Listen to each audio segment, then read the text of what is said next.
Salut tout le monde et bienvenue au podcast pour la route. Je suis pas tout seul aujourd'hui. On est Devinez deux. chez qui?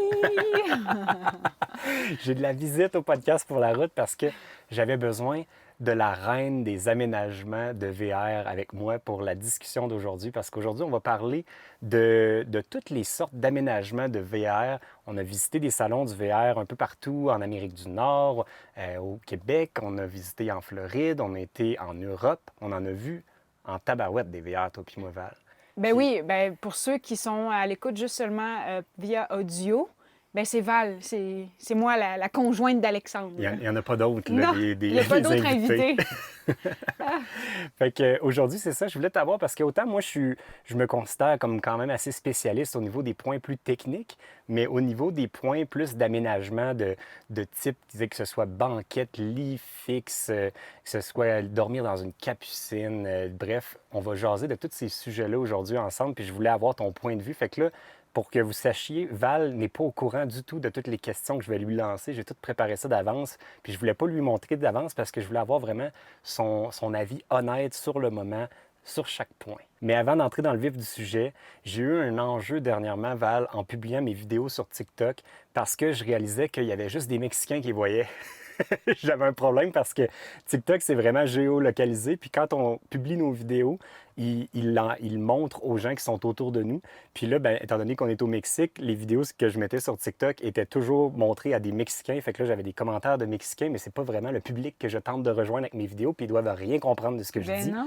Fait que pour remédier à la situation, j'ai utilisé le VPN Surfshark, qui est justement notre commanditaire de la vidéo d'aujourd'hui. Surfshark, c'est un VPN, donc ça nous permet d'utiliser des serveurs un peu partout dans le monde pour changer notre connexion de place. Donc moi, au lieu d'être au Mexique, je vais aller sur l'application Surfshark et je vais mettre comme si j'étais au Québec. En fait, il y en a un à Montréal, entre autres, qui fonctionne super bien. Fait que je mets ma connexion comme étant à Montréal, je publie ma vidéo sur TikTok et hop, elle est montrée aux gens du Québec. Puis c'est pas utile juste pour ça, un VPN, ça peut servir aussi d'un pour sécuriser votre connexion quand vous utilisez des Wi-Fi publics. Ça peut vous permettre aussi de changer votre géolocalisation quand vous utilisez des applications comme Netflix, Disney+, et tout ça. Ils ont des catalogues qui sont différents par pays. Donc, ça vous permet d'aller, exemple, sur Netflix et d'aller voir tous les films qui sont disponibles aux États-Unis seulement, au Canada seulement ou dans d'autres pays. Fait que c'est super agréable pour ça. Puis nous, on l'utilise entre autres pour écouter nos émissions au Québec, comme Big Brother ou bientôt Survivor qui va commencer. Fait qu'on va pouvoir écouter ça même si on est au Mexique. Puis même si c'est des films ou des émissions qui sont vraiment réservées au Québec seulement. Fait que ça, c'est super intéressant. Puis, avec votre abonnement Surfshark, ça vient aussi avec Surfshark One qui offre plein d'autres avantages, comme entre autres un antivirus. Donc, vous pouvez faire des scans sur vos appareils pour vous assurer que vous n'avez pas de virus. Donc, ça vient aussi sécuriser vos appareils. Et vous pouvez utiliser votre abonnement sur tous vos appareils. Donc, que ce soit votre ordinateur, votre iPad, téléphone. Vous pouvez prendre votre abonnement Surfshark, payer juste une fois pour tous ces appareils-là. Sécurisez votre vie privée avec Surfshark. Entrez le code promo Alexandre et Valérie pour obtenir 3 mois supplémentaires à votre abonnement. Le lien se trouve dans la description. On est maintenant rendu, Val, à notre sujet du jour. Premier sujet qui est controversé un peu, je pense, dans les choix d'aménagement, que ce soit si vous achetez un VR neuf ou vous en faites construire un ou vous achetez quelque chose d'usagé, d'avoir un lit fixe ou une banquette qui se convertit en lit. Qu'est-ce que tu penses qui est le meilleur choix ou du moins pour quel type de personne ça s'adresse? Puis là, je parle de banquette, mais ça peut être une banquette, exemple, face à face, comme on avait dans la micro-mini. Ça peut être une banquette, tu sais, un peu comme Alex et MJ, que leur lit principal est une banquette, ou ça peut être le même concept que ce qu'on a dans la vanne ici, qui est un banc vraiment qui devient un lit. Mais bref, lit fixe ou lit convertible, qu'est-ce que tu penses qui est le mieux? Euh, à mon avis, à moi, puis je suis sûre que mon avis pourra aider beaucoup de personnes parce que je, je suis certaine que ça doit être rare quelqu'un qui adore faire beaucoup de manipulations dans sa journée. Donc, honnêtement, je préfère avoir un lit fixe. Un lit fixe, puis mettons, comme dans la micro-mini, notre première roulotte qu'on a eue, ben on avait le lit à part de la dinette et la dinette pouvait devenir un lit. Fait que ça, je trouve ça un plus. Dans le cas de Alex et MJ, que c'est la dinette face à face qui devient le lit, oui, c'est pratique parce que tu es dans un petit emplacement, mais il faut pareil que tu fasses la manipulation, tu sais. Fait que je serais un peu moins tentée à opter vers ça. Mais si c'est des gens comme nos amis Alex et MJ qui voyagent juste une fois de temps en temps, ben c'est pas des irritants, c'est pas des manipulations qui irritent à la longue. C'est parce que ça te fait plaisir de le faire puis tu es content d'avoir ces options-là. Fait que c'est peut-être, dans le fond, c'est une distinction à faire. Je pense que si c'est pour vivre à temps plein ou pour des très longues périodes, Ouais. c'est peut-être mieux d'avoir un lit fixe puis pas avoir de manipulation à faire à tous les jours. Mais si c'est plus pour des week-ends ou des petits voyages de quelques semaines ou quelques mois de temps en temps, là, ça peut être utile d'avoir cet espace de vie-là qui n'est pas condamné pendant toute la journée puis qu'on peut utiliser pareil. Comme par exemple, la vanne qu'on a en ce moment, présentement, bien c'est une banquette qui se transforme en lit. Puis c'est la seule banquette qu'on a, ben, mis à part celle qu'on est assis dessus présentement, qui se transforme en toilette. Pour vrai, ça c'est cool. Je trouve ça vraiment cool que tout se transforme puis que chaque place dans le véhicule a 2 fonctions, même jusqu'à 3 fonctions. Fait que ça, j'aime ça ici, que la banquette arrière se transforme en lit et vice-versa. Comme ça, le jour, ben, je remonte le lit en banquette et je peux travailler, je peux prendre mon déjeuner.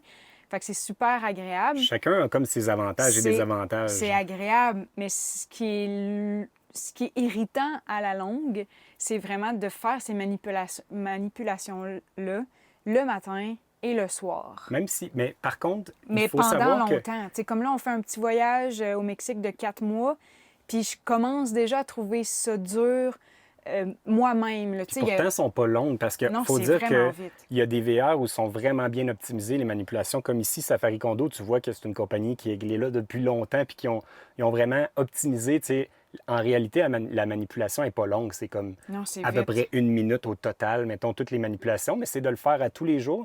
Mais tantôt, on disait, tu sais, pour les gens qui sont à temps plein ou à temps partiel, mais je dirais même que pour les gens qui ne travaillent pas en même temps de voyager, je pense que c'est pas un si gros irritant que ça de prendre sur 2 minutes dans la journée. C'est plus, nous, vu qu'on travaille toute la journée en même temps, bien, ça rajoute à notre travail toutes ces petites manipulations-là. Changer la banquette pour aller à la toilette, changer la banquette pour faire le lit. C'est des petites manipulations qui, quand on travaille à temps plein en même temps, c'est comme ça s'ajoute à notre travail. Fait Oui, que, bref, exact. C'est pour ça il y a- que j'aime donner l'exemple pour ma part à moi, mais, ouais. mais si... Mais je trouve que c'est vraiment le fun. Tu sais, Ouais. on est dans un plan de plancher où on peut être 3, 4 personnes. On peut faire à manger, faire la vaisselle. Il y a comme de l'espace de vie qui est récupéré pendant le jour grâce à cette banquette convertible-là. Fait que c'est très utile à avoir quand on a le temps. Puis la manipulation, c'est peut-être pas tout le monde, c'est peut-être juste nous qu'on trouve ça à la longue, faire des Ben, manipulations. il faut Mais dire que ça fait 7 ans, que ça va faire 7 ça ou va faire 8, 8, là. euh, que notre véhicule où qu'on vit, c'est des VR, c'est des véhicules récréatifs. Ça a plus Fait un qu'on impact est... sur nous, je Ben pense, oui, à parce cause de que ça ça. fait longtemps qu'on est dedans, puis qu'on baigne là-dedans, puis qu'on touche à tout, on expérimente tout. Fait que c'est plus facile aujourd'hui de... Ben, c'est pas que c'est facile, mais je veux dire, on le réalise plus que Ouais. c'est des... Ça nous touche certaines plus, choses- je pense, ouais. ces affaires-là. Ouais. Prochain sujet. Là, celle-là, je pense pas qu'on en a jamais jasé tant que ça ensemble, mais je suis sûr que tu vas avoir une opinion là-dessus. Est-ce que tu préfères un véhicule qui a plus de luminosité ou de fenestration par rapport à plus de rangement? Parce que là, tu sais, exemple, si on compare, mettons notre micro-mini à l'époque, je sais pas si tu te souviens, mais on disait que notre micro-mini avait à peu près la même quantité d'espace de rangement que dans notre Airstream, qui était presque 2 fois la longueur, mais juste par le fait que l'Airstream avait tellement de fenêtres que ça venait condamner des espaces de rangement potentiels, parce que tu veux pas un mur où il y a une fenêtre, tu peux pas mettre une armoire. Fait que qu'est-ce que tu penses qu'on devrait privilégier? Plus d'armoires pour du rangement ou plus de fenêtres pour avoir de la luminosité puis des belles vues? Ben honnêtement, je peux pas... Je pourrais dire mon choix à moi, mais je pourrais pas suggérer ça à d'autres personnes parce que c'est vraiment... C'est très personnel, tu sais. Si, mettons, on prend ta sœur Joanie qui a 2 enfants puis qui voyage, elle est tout le temps dehors. Elle est tout le temps dehors, mais elle a aussi besoin d'équipement pour aller jouer dehors. Des vélos, ça peut être des skates, ça peut être des affaires Des de jouets ski. pour les enfants. là. Oui, exact. Fait que eux, mettons qu'on était une famille comme ça, je préférerais avoir plus de rangement que de fenêtres. Parce que eux sont tout le temps dehors, tu sais. Alors que si nous, on est 2 pépères, toi puis moi, puis qu'on travaille à l'ordi toute la journée, On a opté pour les fenêtres. Oui, c'est le fun d'avoir de la luminosité dans notre bureau, puis d'avoir une Ben belle oui. vue quand on est stationné sur le bord de l'eau, puis tout ça. Mais le meilleur choix, c'est de pouvoir se permettre d'essayer tous ces véhicules-là dans une vie. Ça, on a de la chance pour ça, Ben oui. mais tu sais, pour les gens qui vont en choisir juste un véhicule, c'est quand même un enjeu qui n'est pas facile à Ben, prendre comme décision, mais je ouais. pense que tu l'as Il y a bien un écrit. là. équilibre, il y a un équilibre aussi, tu sais. Si tu vis pas dans ton lit, pourquoi il y aurait une fenêtre? Tu sais, puis le reste, où ce qu'on dîne, là, Oui, il mais pourrait pour avoir le plein de lit, fenêtres, là, mettons. je te rappelle, par contre, pour le lit, des fois, c'est le fun d'avoir une belle circulation d'air ou d'avoir la possibilité de quand même Non, aérer mais notre... il peut avoir une fenêtre, mais qui est, tu sais, comme la micro-mini, là, les fenêtres étaient basses, étaient petites.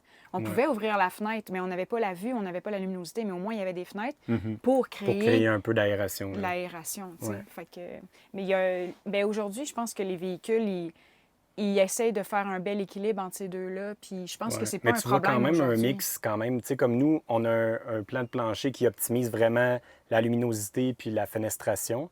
Puis même chez Safari Condo, qui est le même constructeur, ils vont avoir le plan de plancher avec la salle de bain fermée qui va comme te couper quasiment la moitié d'un mur de lumière. Mais quand même, tu sais, tu te retrouves à avoir quand même un équilibre qui a du bon sens. Mais tu sais, des fois, on voit des aménagements, des gens qui mettent pratiquement pas de fenêtres puis juste des armoires partout pour avoir le plus de rangement possible. Je pense que ça dépend un peu de votre style puis Mais oui, ça la dépend, quantité d'objets que vous ça voulez dépend apporter des avec vous. besoins. Exact. Mais tu sais, des fois, je pense que ça, c'est peut-être une chose qu'on surestime dans nos premiers voyages ou dans notre premier véhicule. On veut full de rangement, comme si on allait partir avec toute notre maison au complet. Puis quand on part sur la route, on se rend compte qu'on n'utilise pas tant de choses que ça dans une journée. On n'a pas besoin de tant de vêtements que ça non plus. Tu sais, on finit qu'en bout de ligne, on va chercher un équilibre, puis on remplit ce qu'on a comme rangement, puis on se débrouille avec ça. C'est là. ça, je pense que à force de partir avec notre véhicule récréatif, c'est là on dirait que c'est ça, à force de partir, on apprend à se connaître, on apprend à connaître nos besoins, qu'est-ce qu'on utilise vraiment. Est-ce que je vais avoir à porter trop de vêtements, puis finalement, je porte tout le temps les mêmes parce que c'est les meilleurs vêtements dans la température qu'on est, genre dans la saison qu'on est. Fait qu'il y a comme... On apprend, puis on s'ajuste, puis je pense qu'il n'y a pas de formule précise. C'est propre à chacun, finalement. Ouais, exact. Prochain sujet, là, celui-là, ça a fait réagir. On parle encore d'Alex et MJ là-dessus, mais Ouais. air climatisé, est-ce que c'est indispensable d'avoir l'air climatisé dans notre véhicule? Ça, là, on va vous raconter l'anecdote avant tout. Mais on peut compter l'anecdote, mais c'est encore un point, Alex, que c'est personnel. Oui, ça dépend des besoins de chacun, mais l'air climatisé, Alex et MJ, quand ils ont commencé à construire leur van, ils m'ont demandé à moi si c'était vraiment indispensable, parce que d'un, c'est quand même assez coûteux d'installer un air climatisé. Le coût de l'appareil, le passage des fils, percer un trou dans le toit du véhicule, c'est quand même des gros enjeux. Puis, ils me demandaient si c'était vraiment utile d'avoir ça. Puis moi, je leur ai dit, nous, on en a un principalement à cause des chiens. Avant, on avait Snoopy et M. Bond. Là, maintenant, on a juste M. Bond. Mais malgré tout, des fois, ça arrive qu'on va aller dans un resto, on va faire une activité où on ne peut pas amener M. Bond. Puis on a besoin d'y mettre l'air climatisé à l'intérieur. Puis en général, quand c'est juste pour nos besoins personnels, si c'est pour utiliser notre batterie puis de vider notre banque de batterie, en général, on va se contenter des fenêtres ouvertes, le fan, puis on devrait être correct avec juste nous deux comme ça. Mais, fait que j'avais dit à Alex et MJ, avoir pas de chien, je suis pas sûr que j'investirais tout cet argent-là pour avoir l'air climatisé. Fait que finalement, ils n'en ont pas mis. Puis là, ben, le premier voyage qu'on a fait avec eux, c'est d'aller en Floride pendant un mois et il a fait au-dessus de 30 pendant un mois consécutif Il a fait anormalement chaud. avec MJ qui était enceinte à cette époque-là. Ça l'a même amenée à l'hôpital à cause de moi parce qu'elle s'est mise à faire de la rétention d'eau dans les pieds. Elle avait les pieds qui avaient enflé énormément à cause de la chaleur et de l'humidité. Fait que bref, je me sentais bien mal de leur avoir conseillé de ne pas mettre d'air climatisé. Mais c'est ça, c'est... Mais c'est parce que selon notre expérience, c'est vrai qu'on n'avait pas tant besoin que ça, mais ça nous permettait d'avoir l'esprit tranquille lorsqu'on quittait. Nous, c'était principalement pour les laisser chiens. les chiens. Oui, exact. Ça a souvent été notre enjeu, mais il faut dire que c'était exceptionnel qu'on aille en Floride puis qu'il fasse aussi chaud que ça, parce qu'en général, on essaye de rester dans des environnements qui sont tempérés autour de 20 degrés, puis on voyage beaucoup avec la météo comme ça pour pas que ça crée un enjeu, qu'on soit toujours obligé d'utiliser l'air climatisé. Mais il faut dire que quand tu en as besoin, tu en as vraiment besoin. Quand il fait au-dessus de 30, ça commence à être invivable dans un véhicule. Si tu n'es pas à l'ombre, là, c'est vraiment difficile à vivre.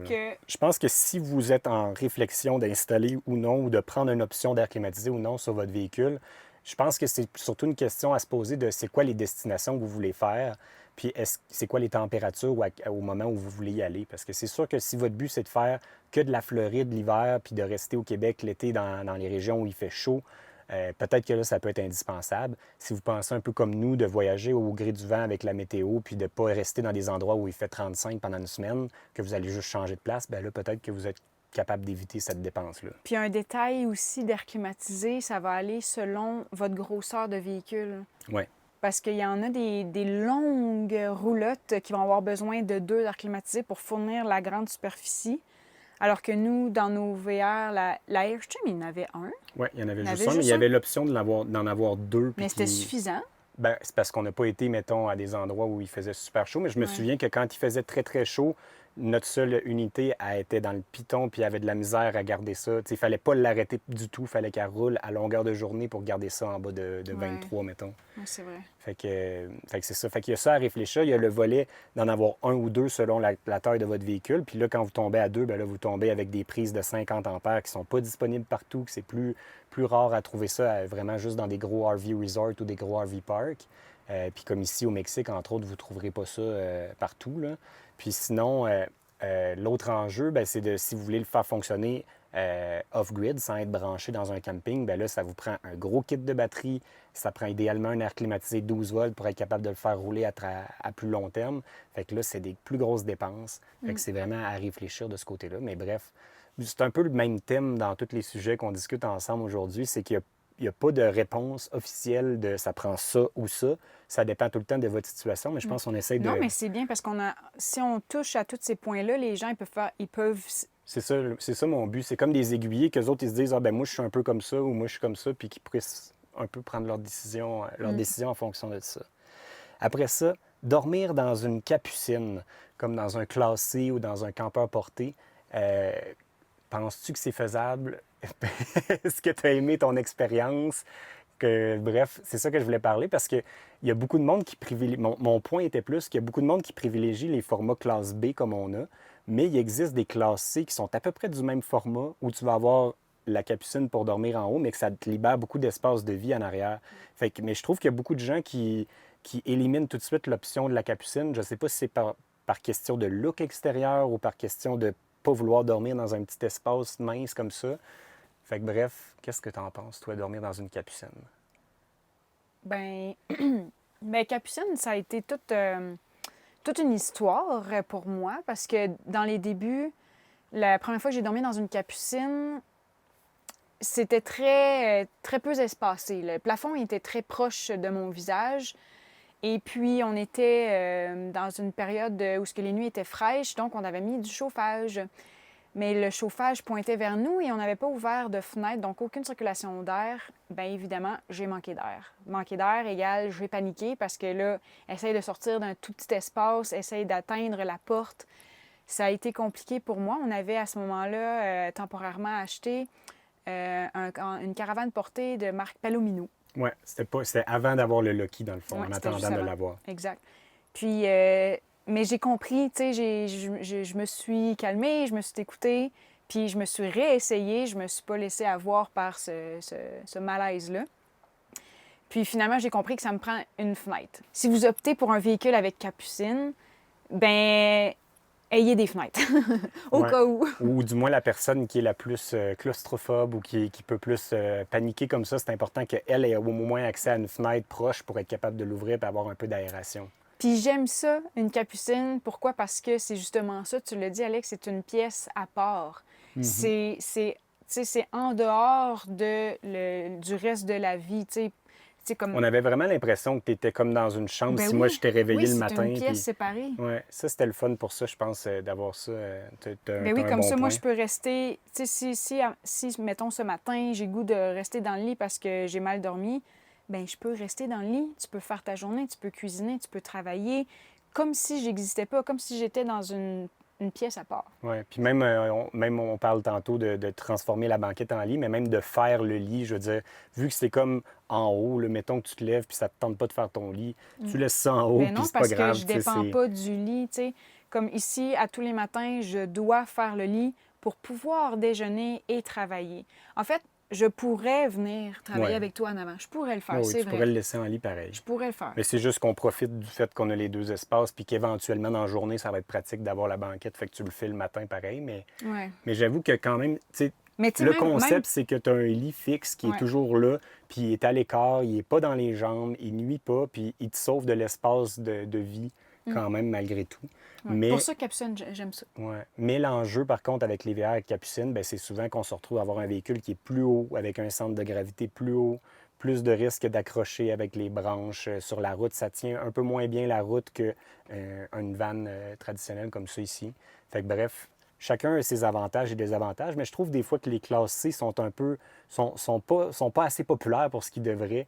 Mais en même temps, il faut dire que c'est vrai que pour côté look, mettons un classe C, tu sais, des campeurs portés, il y en a des cool, mais des classes C cool, il n'y en a pas beaucoup. On dirait qu'ils sont comme relayés à la catégorie des VR de location, mais pourtant, je trouve que le concept est vraiment bien fait. Mais aussi, l'autre gros enjeu avec une capucine, c'est que là, tu passes vraiment plus inaperçu. Tu es un VR, tu peux pas nécessairement te stationner partout parce que le monde savent qu'il y a du monde qui dorme là-dedans. Tandis qu'une vanne, des fois, une fois que tous les rideaux sont fermés, ça peut être un véhicule de livraison. Ça passe un peu plus inaperçu dans le paysage qu'un gros VR avec des gros collants de VR sur le côté puis tout ça. Bah, je sais pas. C'est pas... moi, on dirait que les VR, quand t'en as un, t'assumes. Puis tu vas Ouais. dans les Ben, campings, faut tu dire vas dans que- les emplacements où tu as le droit de passer la nuit Ouais. gratuitement. C'est parce que nous, on n'est pas des On gros va pas, risqueux comme ça. Non, là. c'est ça, exact. Fait que je vois pas l'importance d'être vraiment beaucoup low profile. Là, Mais et ceux qui très, aiment c'est dormir quoi dans les en villes, français, low profile? profil bas. Bon, Subtil, on va dire. Mettons je sais pas. subtil ou stealth, qu'on va Ouais. dire en anglais. Ben, Mais je sais même pas c'est quoi stealth, tu dis pas ça? ben, c'est furtif, le mot Ah, stealth. furtif. Ouais. Mais ceux qui aiment dormir en ville puis de ne jamais payer un emplacement, c'est sûr que plus tu es furtif, plus c'est efficace puis moins tu vas te faire achaler. Nous, c'est qu'on n'aime pas tant que ça défier la loi et dormir à des endroits où c'est plus Ben non. risqué. Fait qu'on on aime mieux dormir sur nos deux Ben oreilles non. à un Puis, endroit qu'on est. Quand qu'on t'as un, est, quand t'as un VR, tu veux avoir ton petit emplacement à toi, t'installer, sortir tes chaises, faire du barbecue. ben, au moins une fois de temps en temps. Là. Ça, c'est le fun. Ouais. C'est le fun pour ça. Prochain sujet, chauffe-eau instantané ou chauffe-eau à réservoir. Parce qu'on a eu l'expérience de tous les types. On a eu des chauffe-eau instantanés, comme on en a un présentement. On a eu, donc lui qu'on a ici présentement, c'est le Truma. On a eu aussi dans la Micro Mini un chauffe-eau instantané qui était un Atwood, qui était vraiment mauvais. Je ne sais pas si tu te souviens. Oui, oui, oui. Mais Puis oui. on a eu des chauffe-eau avec réservoir dans le Lucky et dans l'Airstream. Toi, qu'est-ce que tu préfères? Ben, je peux y aller dans l'ordre du meilleur ben, le plus Ben, fun au moins fun. Oui, ben vas-y avec ça, puis moi je commenterai après. Ben oui, parce qu'est-ce que, je je pense. connais pas trop ça, mais dans la Safari Condo, elle est vraiment... tu tournes la petite roulette pour avoir de l'eau chaude, puis poup, tout de suite, tu as l'eau chaude. Puis elle est quand même... Au début, elle était pas, je comprends pas, là, mais maintenant, elle est super constante. Ouais. Donc, quand on prend une douche, on a l'eau chaude. Tu sais, on fait pareil les douches militaires là, pour épargner sur l'eau, les réservoirs, tout ça. Donc, je me mouille, après ça, j'arrête l'eau, je me lave, je me remouille, that's it. Mais à chaque fois que j'allume le pommeau de douche puis que j'active l'eau, j'ai de l'eau chaude. Fait que ça, c'est un luxe en soi. Puis t'en as à l'infini, là. Ça, c'est ce qu'il faut Ouais, dire. C'est que c'est vrai. si t'es branché Ben, c'est parce dans un que- camping, tu peux prendre une douche de 15 minutes si ça te tente. Là. Ben, c'est juste que ça arrive pas. Non, je sais, Ça mais si arrive tu pas, veux, tu mais peux. si... Oui, c'est ça. Puis après ça serait peut-être la micro... Non, le chauffe-eau du campeur, du Lucky qu'on avait. Mhm. Mais ça, fallait attendre un petit peu. Ouais, Fallait attendre un petit peu avant. 15 Fait que minutes, tu mettons. disais, je vais prendre ma douche à soir. Un petit 30 minutes, ça dépend si on l'activait l'hiver ou pas, là, mais Ouais. un petit 20 à 30 minutes avant de prendre ta douche, ben tu allumes le chauffe-eau, mais ça te donne le temps de t'installer. Tu montais, nous, on montait Ouais. la douche parce que c'était une douche amovible, donc ça nous permettait de tout faire ça. Mais Puis je quand trouve on était prêt, poup, le on prenait la désavantage, c'était pour la vaisselle, entre autres. Parce que tu sais, la vaisselle, tu veux de l'eau vite, puis la vaisselle, tu la planifies pas 30 minutes à l'avance, mais tu sais, tu peux toujours. Mais reste que je trouve que, dans cette vanne-ci, c'est ce qui est intéressant avec la Safari Condo, c'est que quand on a besoin, tu pèses sur le bouton, il y en a, puis il y en a comme tu veux à l'infini. Ah, puis la Mais- micro mini, là. Oui, celui-là, La première roulotte qu'on a eue, ça c'était un... comme une boîte à surprise. Là. Tu Ouais. prenais ta douche, tu savais pas si Ben, il y en avait fait, tout le temps de l'ajustement à ouais, faire. c'était jamais parfait, en fait. Ce chauffe-eau-là, c'était définitivement le plus mauvais qu'on a jamais eu. C'était dans les premières générations de chauffe-eau instantanés, mais je pense qu'il y a encore des marques de VR qui utilisent encore ces chauffe-eau-là, qui étaient les Atwood. Fait que bref, faites attention si vous achetez un VR avec un chauffe-eau instantané Atwood. Lui, l'enjeu, puis même tu dis que c'était une boîte à surprise, c'était à la longue, c'était même plus une boîte à surprise. On le savait qu'est-ce qui nous attendait. C'était à chaque fois que, que tu fermais l'eau puis tu la rallumais, tu avais un cycle de eau gelée à eau bouillante à eau normale. Ouais. Puis là, des fois, ça se produisait n'importe quand dans ta douche. Fait que quand tu entendais quelqu'un dans la douche, tu entendais tout le temps un petit « Ouh! Aïe aïe! » Ouais. Ça, c'était vraiment... faut dire que Truma, qui est le chauffe-eau instantané qu'on a dans la vanne Safari Condo, lui, c'est le meilleur qu'on a pu tester à date dans les chauffe-eau instantanés.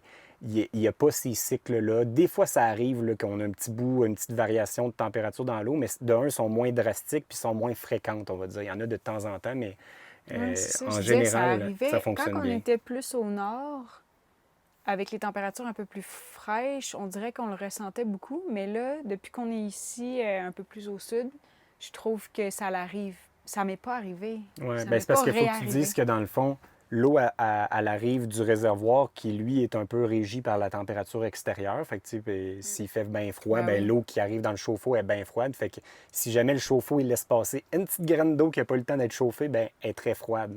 Fait que ça paraît. Fait que bref, il n'y a pas de parfait, mais ça m'amène à mon prochain sujet. Ben, je pense que le parfait, c'est peut-être l'instantané à l'infini de Truma, mais le désavantage qui vient avec, c'est qu'il est au propane, il ne se fait pas au diesel, il ne se fait pas en électrique.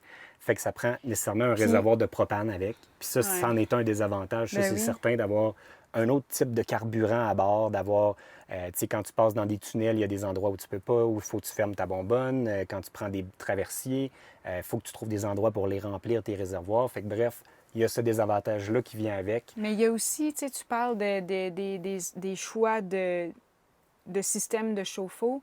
Bien, moi, je trouve que c'est bon d'en avoir un bon parce que quand on est autonome, quand on n'est pas dans un camping, on se soucie beaucoup de la quantité d'eau qu'on utilise, des réservoirs, qu'est-ce qu'on Ça a un gaspille. gros impact. Si tu es dans la douche, puis là, tu as enlevé tous tes vêtements, puis là, tu attends que l'eau chaude arrive dans ta pomme de douche, il y a beaucoup d'eau froide qui s'en va dans Moi, quand que les tu eaux perds, là, usées que tu gaspilles. pour rien. Ouais. Puis, tu sais, on dirait que, tu sais, oui, je pourrais mettre ça dans un bidon, mais on n'a jamais un bidon. Ben non, Je veux c'est dire, ça. faut y C'est- penser, tu c'est sais pas du si ça va taponnage, là. t'arriver. Tu sais, faut que tu le transportes. Fait que, tu sais, Ouais. et oui, il y a moyen de moyenner, mais je trouve que c'est une belle chose à réfléchir, là, Ouais. si tu as le choix de Il y a prendre moins de les- gaspillage. Ben oui, bref. ouais. Prochain sujet, toilette, douche permanente ou toilette, douche, on va dire fantôme ou amovible comme on a présentement. Qu'est-ce qui serait ton choix ou à qui tu penses que ça s'adresse les deux types? Pour ma part, personnellement, n'importe quelle sorte de douche, n'importe quelle sorte de toilette me convient. Je suis vraiment pas difficile là-dessus. Je suis pas quelqu'un qui a besoin d'une douche à tous les jours. J'ai pas besoin d'une toilette fixe. Tu sais, la toilette sèche qu'on avait dans le Lucky Base Camp, je l'aimais, c'était ma meilleure amie.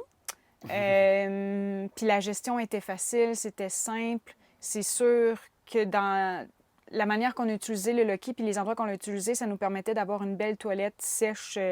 La gestion était facile, mais si on... tu sais, à part que... Comment je pourrais dire ça? C'est que dans les situations qu'on était avec le Lucky, c'était parfait, la toilette sèche.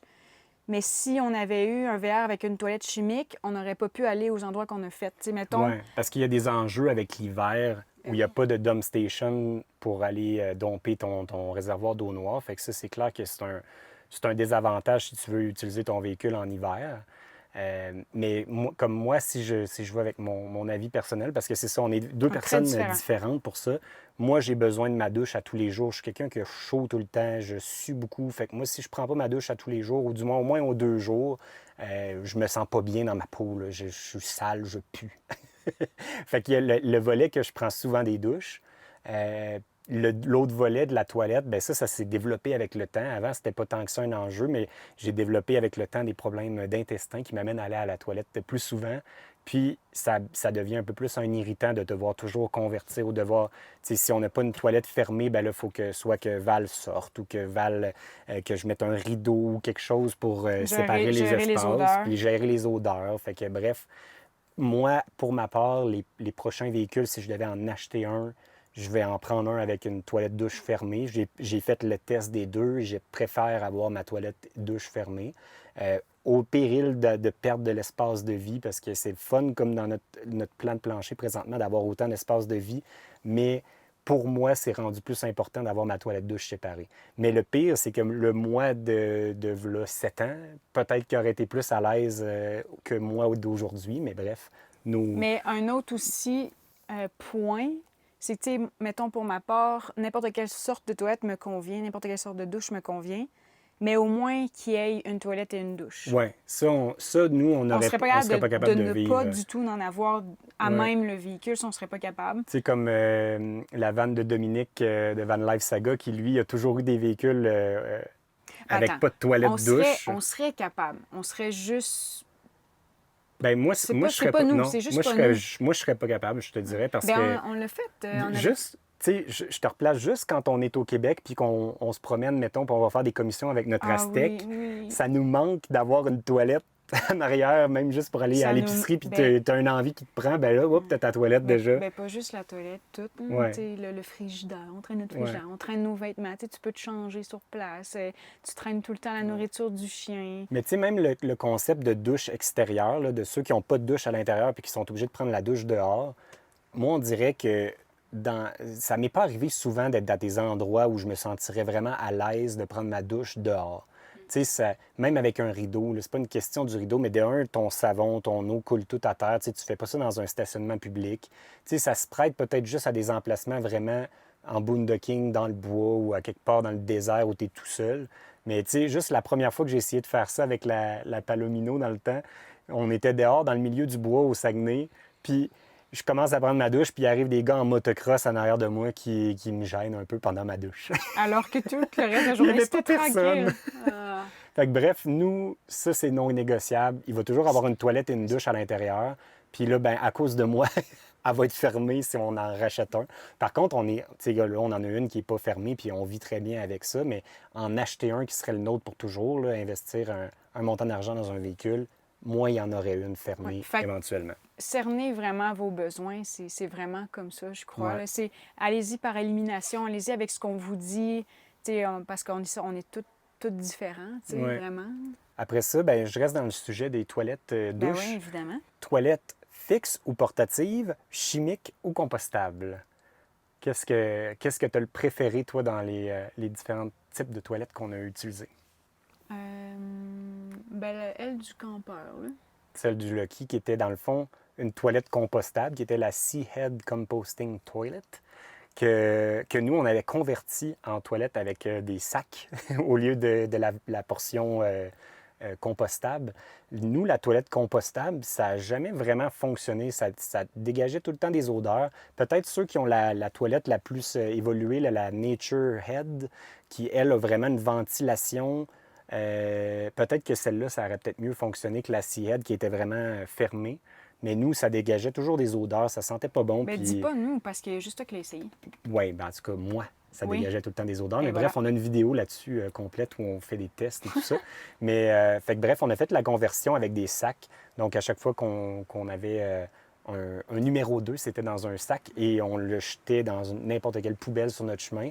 Puis ça, honnêtement, autant ça paraît bizarre d'en parler comme ça, mais c'était vraiment le meilleur concept. Ben, c'était plus agréable de gérer une toilette un petit peu à tous les jours que d'aller trouver une station de vidange et de passer un bon 15-20 minutes à vider, à nettoyer, à manipuler, Ouais. à attendre après les autres qui sont déjà sur place, puis qui eux aussi, qu'il faut qu'ils vident leur réservoir. Ouais, puis non seulement il y a cet enjeu-là du temps que ça prend, mais il y a aussi la disponibilité de ces stations de dompage-là. Mais surtout l'hiver, tu sais, avec c'est ça, nous, avec l'hiver. le campeur qu'on avait, le Lucky Base Camp, c'était un campeur qu'on pouvait utiliser en hiver. Donc, on l'eau quand même, on avait notre toilette, on pouvait utiliser notre douche. Donc, c'était plus dur pour nous, dans ce cas-ci, d'avoir des réservoirs puis qu'on trouve une station de vidange en hiver. C'était comme pas possible. Puis au Oui, on a trouvé Mexique, dans l'Ouest canadien. Il y en ouais. avait une dans l'Ouest canadien. Mais Mais c'était c'est pas mal rare, tout, là. là, c'est Ouais. tout. C'était quasiment les seuls au Canada qu'on a trouvé en hiver. Mhm. Puis encore là, ben là, t'as pas d'eau sur place souvent, fait que tu peux même pas rincer ton réservoir, tu peux pas laver tes Mais ça tuyaux. va peut-être se développer Avec le parce que camping là, d'hiver, ça ouais. commence à être vraiment la mode. C'est beau à voir aller. Fait que je croise les doigts pour les gens qui vont faire du camping d'hiver qui, un jour, vont avoir accès à beaucoup plus d'espace, Ouais. de stations pour vidanger. Puis ceux qui viennent dans des pays comme le Mexique ou qui vont vers l'Amérique du Sud, il y en a de moins en moins aussi des stations de vidange. Fait que c'est plus efficace à vider, mettons, un petit réservoir de toilettes compostables que tu peux amener dans n'importe quelle toilette. Mm. Puis ça va, c'est plus simple à faire. Dites-vous qu'au lieu que ce soit un réservoir avec du papier, du solide et du liquide, là, la toilette qu'on avait portative... C'est que du liquide, là. Mettons, ça peut être quoi? C'est combien? Mettons, on va dire 6 pipis au Ben, lieu de c'est- 1, Nous, mettons. en général, c'était une journée d'utilisation, à peu près une journée et demie, puis Que- on devait le vider. Mais sauf que Puis tu le les vides pa- n'importe où. Tu le vides. Ben non, mais dans les toilettes, c'était, tu sais, je veux dire, c'est parfait. C'est comme si t'avais une famille de 6 qui allait à la toilette En même temps. normale en même temps. C'est Fait que, ça. tu sais, il n'y a pas de trouble là-dedans. Puis il n'y avait pas Ça peut d'odeur. pas boucher la toilette parce que il n'y avait pas les papiers avec. Les papiers allaient dans le sac. On achetait des grands sacs à chiens. Un petit truc comme ça. Ouais. Et puis, c'est là-dedans qu'il y avait les solides et les papiers. C'était une gestion qui était peut-être plus à tous les jours, mais moins de problèmes à long terme, on va dire. Puis il n'y avait pas d'odeur non plus, il n'y a pas dans le véhicule ou quoi Puis que ce c'était soit. rapide, Ouais. super rapide. Puis Mais c'est quand même un apprentissage, puis de s'habituer à ce genre de toilette-là, parce que, tu sais, c'est pas... Tandis qu'une toilette fixe avec un réservoir d'eau noire, comme dans un VR traditionnel, c'est un peu comme la toilette à la maison. Tu fais ça dans l'eau, puis tu flushes, puis c'est parti, puis Ouais. tu le vois pas, puis tu plugues ton tuyau, tu le vois toujours pas, ça passe dans le tuyau, puis ça mais s'en c'est va ça. dans le teint. J'ai aimé notre toilette portative, mais j'aime autant la toilette fixe ici. Mais la Tu sais, toilette fixe, c'est fun. c'est le fun d'avoir un plus gros réservoir puis de ne pas avoir à le gérer à tous les jours. Ouais. Ça, c'est ça qui est le fun. Mais c'est ça, ça dépend un peu de où vous voulez aller. Si vous voulez faire du camping d'hiver beaucoup puis d'aller dans des pays comme le Mexique puis l'Amérique du Sud, peut-être qu'une toilette portative ou une toilette chimique peut être plus avantageuse pour vous. Mais sinon, c'est sûr que la gestion à long terme, tu sais, comme l'Airstream qu'on pouvait faire 2 semaines sans avoir à vider, c'était pas mal moins de troubles. Tu sais, tu y vas une fois 15 minutes aux 2 semaines au lieu de gérer ça tous les jours. Ouais, Fait puis que, tu sais, tu vas pas à 100% du temps dans ton VR. Tu sais, si tu visites, clairement, tu n'utilises pas ta toilette de ta roulotte. ouais. Prochain point, là, c'est plus pour moi. Je me pose une question à Ouais. moi-même, mais c'est parce que je sais que c'est un enjeu que les gens se posent souvent comme question, mais c'est l'énergie solaire, de faire installer un kit pour être autonome à 100 est-ce que c'est un must ou pas? Considérant l'investissement quand même important, parce qu'on s'entend que si vous voulez vraiment avoir un véhicule qui est autonome avec, mettons, un kit de batterie lithium, panneaux solaires, un onduleur pour faire fonctionner tout ça sans être branché dans un camping, on parle d'un investissement minimum de 5 à 10 000 et si vous voulez vraiment un gros kit haut de gamme avec tu sais, beaucoup de capacité, là, ça peut aller au-dessus de 10 000. Je trouve qu'il y a beaucoup de monde qui s'équipe pour être autonome comme ça, mais qu'en réalité, ne l'utilise pas tant que ça. Puis je pense que, tu sais... Attends, on ne sait pas. Hein? C'est Ben, qui, ces gens-là? moi, j'en vois beaucoup, là, tu sais, des gens qui... Tu sais, il y a énormément de gens qui s'équipent comme ça. Pour exemple, aller en Floride pour l'hiver, c'est pas tant que ça utile. Tu sais, tu vas passer 3-4 nuits en autonomie dans des Walmart en descendant, puis après, en Floride, il y a très peu de boondocking. Tu te retrouves quasiment toujours dans des campings. Fait que, tu sais, rendu là, à quel point ça prend vraiment un si gros kit que ça pour tout le monde, je suis pas certain que tout le monde rentabilise vraiment son investissement. Puis c'est de là que je crois beaucoup aux produits, entre autres de Blue Yeti ou des batteries, des stations d'énergie portatives comme ça, ou EcoFlow ou des batteries comme ça, que tu peux au moins revendre par après si tu n'en as pas besoin, que tu peux amener dans un prochain VR si tu en as besoin. Puis ça vient juste te donner l'autonomie d'une journée ou deux que tu peux avoir besoin quand tu es en transit. Puis une fois que tu vas être dans un camping, après, tu t'en serviras pratiquement pas. Fait que bref, je trouve que des fois, il y a beaucoup de monde qui investissent des gros montants pensant qu'ils vont capoter sur l'autonomie, mais en réalité, il y a de moins en moins d'emplacements où on peut camper en autonomie parce que de plus en plus, il y a de C'est règles, puis tout ça, ça complique un peu les choses. Fait que, bref, pensez-y 2 fois avant d'investir tous ces montants-là. Moi-même, j'en parle beaucoup, puis je vends l'idée de l'autonomie, mais je pense pas que c'est destiné à tout le monde. Mais non, mais c'est pas une question de vendre l'autonomie et tout ça, c'est plus voir c'est quoi vos besoins. Puis est-ce que j'en ai vraiment besoin à temps plein? De là, l'idée d'avoir une batterie, que celle-là, justement, si tu fais plus de VR, si tu fais plus de camping pendant 3 mois, bien, tu peux l'emmener dans ta maison, puis le mettre dans le garage, puis l'utiliser pour d'autres choses. Quand il y a une panne de courant. Alors que ton système électrique, il n'y a pas le choix de rester dans le véhicule. Ouais. Puis c'est ça, c'est juste une utilisation, puis à quel point vous l'utilisez une fois que vous êtes rendu à destination Ouais. en camping. Ben, tantôt, on parlait à qui ça s'adresse. Je pense que les gens qui sont des full-timers ou qui font des très longs voyages de plusieurs mois, là, peut-être, ça peut être utile parce que oui, à long terme, vous allez le rentabiliser quand même, votre investissement. Mais pour les gens qui prennent ça juste un week-end de temps en temps, je sais pas à quel point c'est rentable. Ben, à tant moins ça. que vous ayez une famille full techno, là. Ouais, mais sinon, tu sais, acheter une batterie, mettons, une station d'énergie comme une Bluetti, puis la revendre après votre voyage, tu sais, au moins, l'investissement se rembourse rapidement si tu fais ça comme ça. Ben, dans le Je- sens, il y a de quoi d'intelligent à faire. Tu sais, Ouais. ça se réfléchit, puis il y a des bons... c'est des belles dépenses à réfléchir, en fait. Oui, exact. Fait que voilà, Val, ça fait le tour de mes sujets. C'est tout. C'est tout. C'est tout. Il y C'était a juste tant de ça. choses à aborder. Il n'y Ouais. a pas d'autre chose, là. Les bancs qui pivotent, le nombre de tiroirs. Non, ben peut-être on s'en gardera pour une prochaine fois. Ben, si vous avez justement des suggestions, des questions dans vos choix de véhicules, vous nous écrirez ça dans les commentaires. On pourra peut-être vous aider à faire vos choix dans les prochains. Encore une fois, merci beaucoup à Surfshark d'avoir commandité l'épisode. Si ça vous tente d'avoir les 3 mois gratuits, utilisez notre code promo Alexandre et Valérie. Puis nous autres, on se dit à la prochaine. Salut tout le monde! Bye!